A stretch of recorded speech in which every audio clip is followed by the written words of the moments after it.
রমজান মাসে কম কম খাবেন, কম কম খাবেন, কম কম ঘুমাবেন, হাইজেনিক খাবার খাবেন, বাহিরের খাবার খাবেন না। বাহিরের যে খাবারগুলো আছে মুখরোচক, ইফতারে নিয়ে বসেছেন দুনিয়ার কিছু, আচ্ছা এই খাবারগুলো কি কোনোদিনও আপনি সন্ধ্যার সময় খান? এই যে বুন্দিয়া, বুট, আপনার জিলাপি, আপনার এইটা সেইটা, 50টা আইটেম থাকে না, খাসি রেজালা, নেহারি, এটা কত আইটেম, মাশাআল্লাহ। ইফতার করতে বসছে মনে হয় সারাদিন যা খাইলে উসুল করে ফেলাইতে হবে আজকে। আর সেইতে খাচ্ছে এমন হবে যে জীবনের শেষ খাবার খাওয়া হবে না কোনদিন। কথা বুঝতে পারছেন?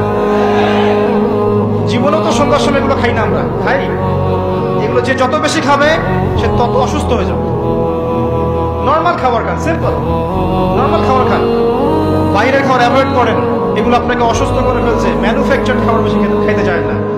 ওই শ্রেণীর হুজুরদের মতো হয়েন না যারা ইসলামিক লেবাস নিয়ে সুন্নতের কথা বলে বাট তাদের পেটের মধ্যে সুন্নত নাই।